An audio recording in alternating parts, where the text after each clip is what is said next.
Your boy's back. Khabib is back. 2 weeks ago, you're telling us he may never come back, and now he's back October 24th against Justin Gaethje. And not only is he back, he's laid it out. He said October, Justin Gaethje, April, George St. Pierre. And then what? So wait, is that it? And then he said that's it. He told Dana White he wants to end with George St. Pierre 30-0. So what's going on? What are your thoughts here? We know you got the scoop. Spill the beans. I don't know anything. I don't know anything.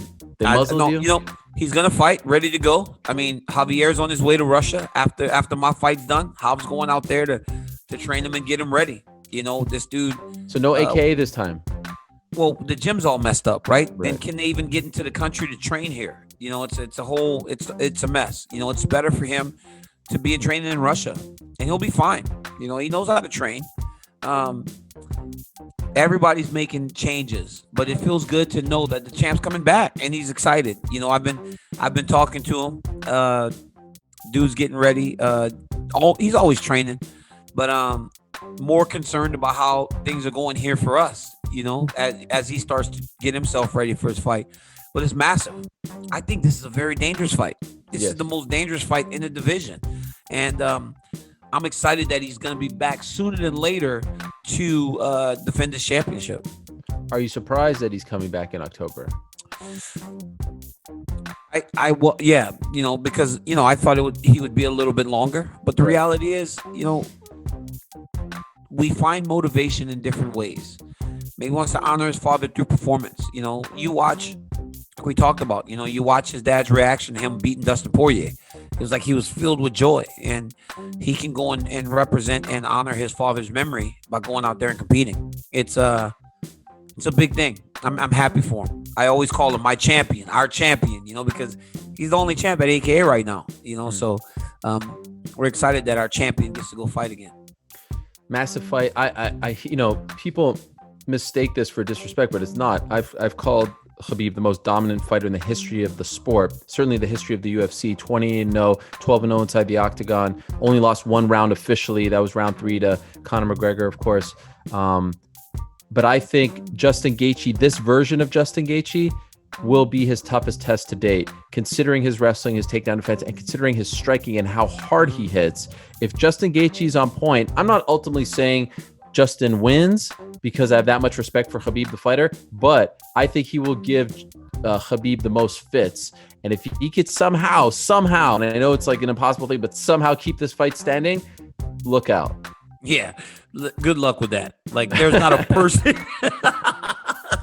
You don't even think there's not a person between 155 and 185 that can keep the fight standing with that dude. And I'm being serious. Well, now you've just lied to the public. No, I'm being serious. Because there is one person residing in Saint Isidore, Quebec, Canada, the pride of George Canada. St. Pierre? Yes, my hero and yours. That George, man can keep the fight I love standing. GSP, but GSP's getting taken down, man. No chance. GSP is getting taken down by Khabib Nurmagomedov, bro. He is getting taken down. What weight? It doesn't matter. 170? 165? That's great. George St. Pierre versus Khabib Nurmagomedov would be the biggest fight that we've ever. We're going. You and I are going. Oh my God! And you're gonna wear your Canadian shirt. You have to. So I'll just be a total homer. Yep. Oh, Canada. Yes. You know, hey, you Our go hero. in Canada. I'm gonna have the red, the blue, white, and red of Russia. Okay. Plastered across my shirt as Khabib walks to the octagon. Oh, Dagestan, Dagestan. You know this song he listens to? No, I don't. Oh, the walkout. Yeah, it's a great song. That Dagestan song. It is nice. It would be the biggest fight that the UFC seen in a long time. Is this a bet right now? Are we betting on this right now? Oh, we're definitely making a bet. We're if definitely GSP betting. fights Khabib within the next year, by next April, he will win. You think so? Yes. You think GSP beats Khabib Nurmagomedov if they fight? Yes, I was certain even with of the it. time away. Even with the time away, so you think George beats him? I'm happy you said that. When he announced his retirement, not this February, last February, right? So a year and a half ago, I was like, oh, if they would have made this fight in May, there was no doubt in my mind. Now the time off, he's in great shape, right? I mean, you've seen him. He looks to be in great shape. I'm a little worried about the time off, but I really do think he has the skill set. You think you're taking down GSP at will like that? I know but this is the problem. You don't need to. Habib doesn't need to take you down at Who has will. better striking? Who has better striking? George St. Pierre. Okay. George if he St. Pierre has better striking. If he can't take GSP down. Wait, but that's the thing though. It's not gonna be if he can't take GSP down. He is taking GSP down. Like, I'm trying to explain to you. He is taking GSP down. No. Bro, he's taking GSP down. And once he gets him down, he's gonna be stuck there. And that's where the problem arises. It's not. You think GSP is going to be stuck on the ground? What? You've lost your mind now. It's not Habib. All Habib gets to take down. It's once he takes you down, you're stuck, bro. I remember I'm a heavyweight. I should not feel like, wow, this dude's strong when a 55-pounder grabs you.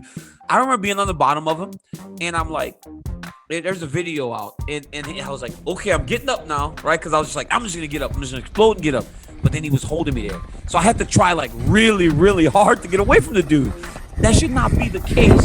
He fights at 155. So I can only imagine what the guys that are under him feel like whenever he's grappling with them. It's nuts.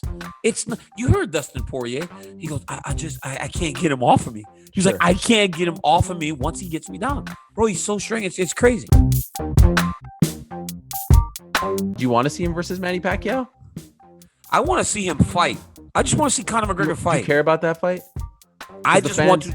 Here's my thing. Manny Pacquiao, I think it's a very dangerous fight because he won't start slow like Floyd Mayweather. He'll try to just beat him up. And I don't know if Conor has the ability to fight a Manny Pacquiao. Dude's dangerous.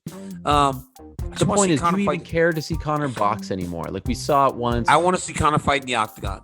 That's where I want to see him fight. Yes, what he's best at.